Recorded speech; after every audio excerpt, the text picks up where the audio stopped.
Waduh, masa lalunya itu kelap. Aduh, saya nggak mau. Saya nggak mau kalau dia ada dalam gereja. Waduh, saya tidak mau berhubungan dengan orang tersebut. Bagaimana tanggapan kita kalau orang yang sudah memiliki masa lampau yang buruk tersebut, yang bahkan sudah menyakiti hati kita, sekarang masuk bersama-sama ke dalam gereja. Nah,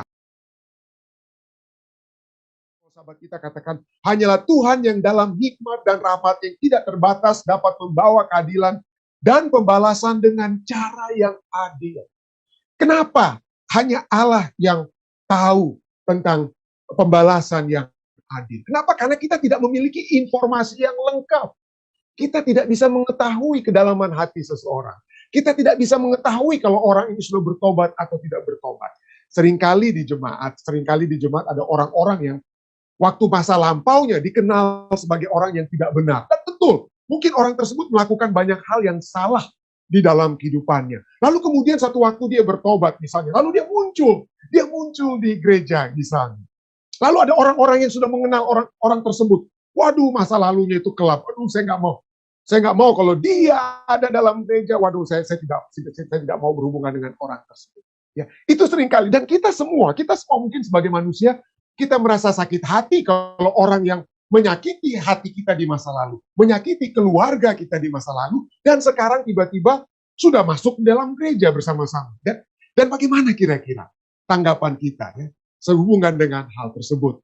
Ya, apakah orang tersebut sudah betul-betul bertobat atau tidak bertobat?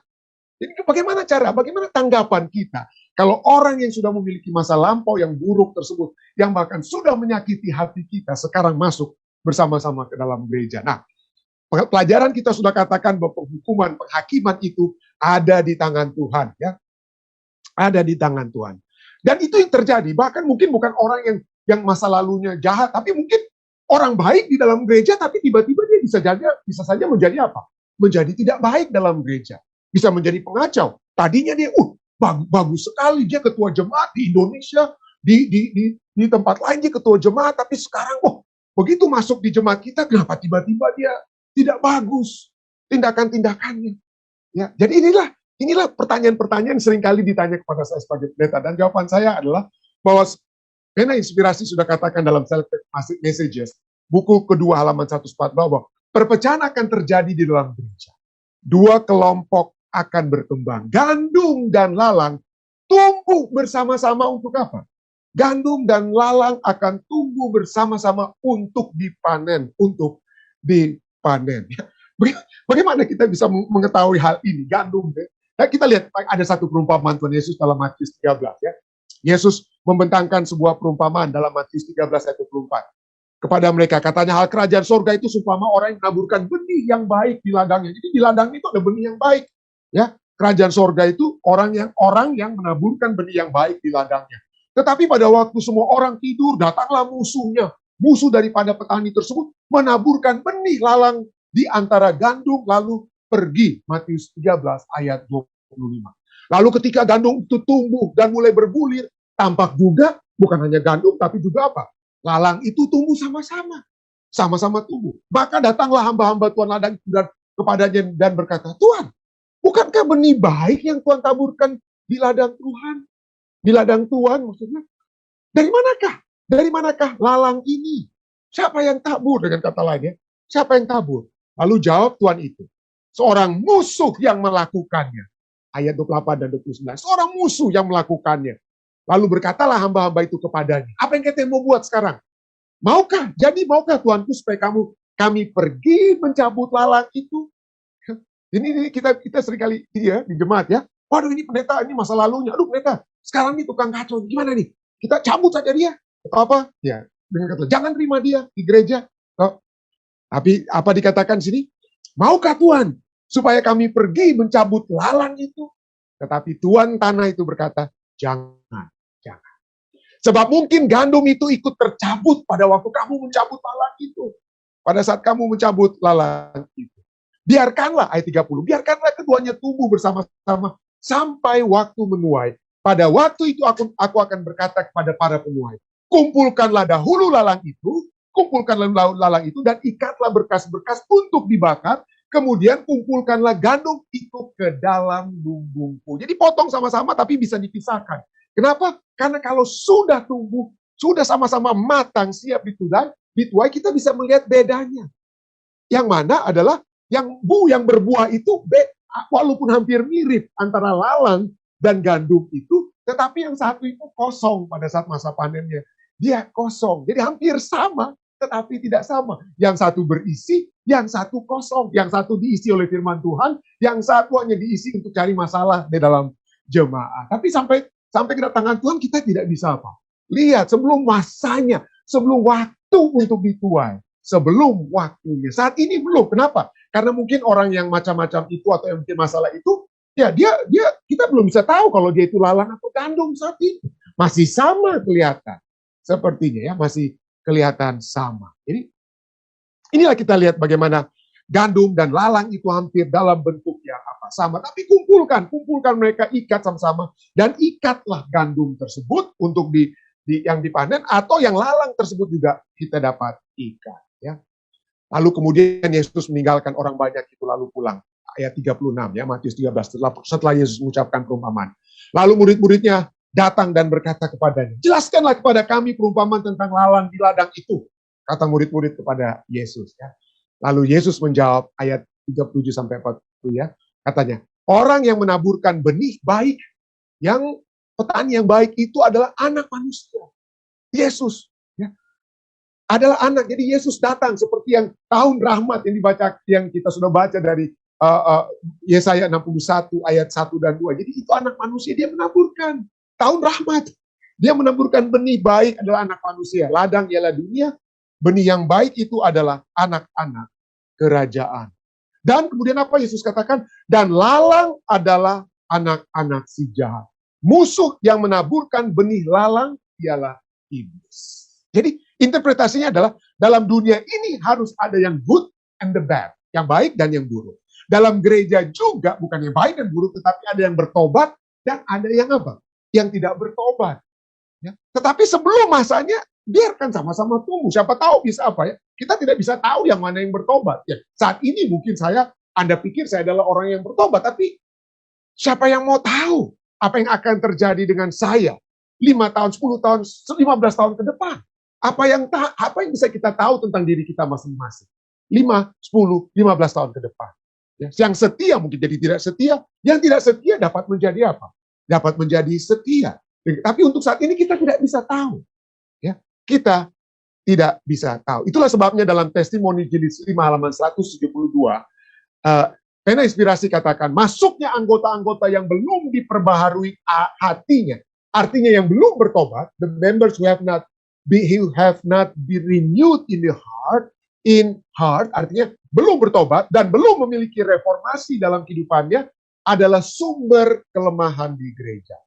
Berbagai pendeta, some ministers and churches, beberapa pendeta dan gereja-gereja begitu berkeinginan untuk hanya menambah jumlah anggota, sehingga mereka tidak memperhatikan kebiasaan-kebiasaan dan praktek-praktek yang bukan kekristenan. Oleh karena itu banyak yang bergabung dengan gereja tanpa terlebih dahulu menjadi satu dengan Kristus. Tanpa terlebih dulu apa? Karena kita suka, waduh baptis aja lah, tambah semua anggota, tambah semua. Ya. Tanpa kita melihat bagaimana kesetiaan mereka. Ya.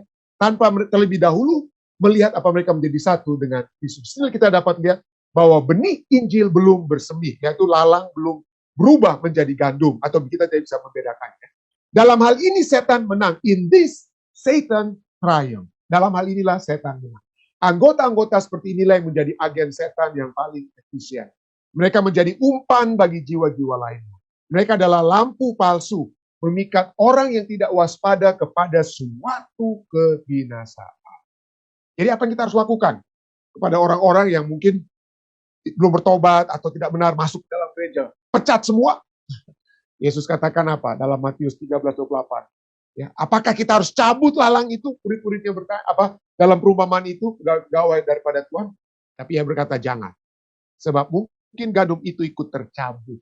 Sebab mungkin gandum itu ikut tercabut pada saat kamu mencabut lalang itu.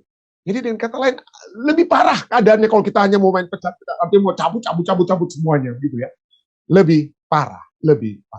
It is impossible, agar tidak mungkin memisahkan antara gandum dan lalang. Kenapa? Karena kita tidak memiliki kapasitas untuk mengetahui dan membedakan, memiliki informasi, memiliki informasi yang paling akurat tentang mana yang sudah bertobat dan mana yang belum bertobat yang datang di dalam gereja.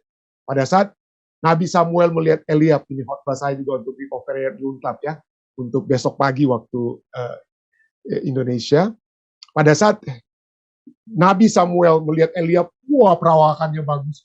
Samuel langsung bilang, wah ini pasti dia dipilih oleh Tuhan. Tapi apa yang Allah katakan, bukan yang dilihat manusia yang dilihat Allah. Manusia melihat apa yang ada di depan mata, tetapi Tuhan melihat hati. Tuhan yang menguji hati menurut Amsal 16 ayat 2. Kita melihat dari pandangan kita sendiri, tetapi Tuhanlah yang menguji hati. Waktu menuai ialah akhir zaman. Para penuai itu adalah malaikat.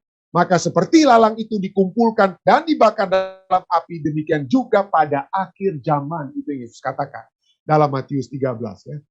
Ya. Anak manusia akan menyuruh malaikat-malaikatnya. Dan mereka akan mengumpulkan segala sesuatu yang menyesatkan. Dan semua orang yang melakukan kejahatan dalam kerajaan. Ya, dalam kerajaan. Jadi serahkan kepada Tuhan. Ya. Serahkan kepada Tuhan. Apa yang menjadi hak daripada Tuhan, apa yang menjadi milik yang dapat Tuhan lakukan. Serahkanlah, percayakanlah kepada Tuhan. Tapi poin bagi kita masing-masing, marilah kita tetap sedia, marilah kita tetap setia, menyiapkan hati kita masing-masing, agar hati kita itu adalah hati yang mengarah selalu kepada Allah, sehingga dengan demikian kita tidak perlu takut pada saat hari penghakiman itu datang, karena Tuhan yang akan selalu menyertai kita. Yang akan menyertai kita. Saya bawa ini dalam nama Yesus. Amin. Baik, saudara sekalian, mungkin ada tambahan ataupun pertanyaan yang dapat diberikan, silakan. Ya. Ada kira-kira? Ya, silakan Om Ray. Ya, silakan. Terima kasih banyak. Jelas sekali pembahasan demikian, karena ini menyangkut juga bagaimana kita adakan persiapan untuk sebentar kalau diadili kita terdapat nama kita dipindah ke buku kitab kehidupan. Nah, Wahyu Fatsal yang ke-20 ayat 11 ayat 12 13 bilang begini. Dan aku melihat orang-orang mati besar dan kecil berdiri di depan takhta itu. Lalu dibuka semua kitab, dan dibuka juga sebuah kitab lain, yaitu kitab kehidupan. Dan orang-orang mati dihakimi menurut perbuatan mereka, berdasarkan apa yang ada tertulis di dalam kitab-kitab itu. Nah, ada pikiran kami begini. Selama hidupnya, perbuatan, kata-kata, dan lain-lain dicatat. Waktu mati, baru buku dibuka. Nah, ini pertobatan sudah tidak bisa, kan sudah mati itu. Dia mesti bertobat, artinya berubah sementara masih hidup. Karena di Wahyu bilang kan waktu mati buku-buku dibuka. Ya. Jadi Nyonya White juga katakan di dalam bukunya peristiwa-peristiwa akhir zaman halaman 184 adalah hal yang serius untuk mati, tetapi jauh lebih serius untuk hidup. Jadi persiapan hidup itu serius. Setiap pikiran dan perkataan dan perbuatan dalam hidup kita akan bertemu lagi dengan kita. Apa yang kita hidupkan dalam diri kita pada masa percobaan, begitulah keadaan kita selama kekekalan. Kalimat ini bagus satu ini. Kematian menghancurkan tubuh, tetapi tidak memberi perubahan dalam tabiat. Jadi kita lihat bahwa biar kita mati, tubuh kita hancur, tapi kalau tabiat sudah dibentuk, tidak akan hancur. Kita akan bangkit dengan tabiat yang memang sudah dibentuk sesuai dengan tabiat Tuhan. Terima kasih. Terima kasih banyak Om. Betul. Terima kasih. Baik, ada lagi saudara sekalian lainnya yang dapat memberikan tambahan atau mungkin jika ada pertanyaan, silakan. Sama dengan kami di Jemaat Fisdak, pelajaran sekolah sahabat yang untuk kita baca. Malam hari waktu Amerika, pagi hari waktu Indonesia, kita akan masuk kepada bagian yang kedua, yang ada hal-hal yang dapat kita doakan bersama. Silakan. Terima kasih Anda telah menonton acara Fisdak. Jika Anda merasa diberkati, like, subscribe, dan follow YouTube dan Facebook kami. Terima kasih.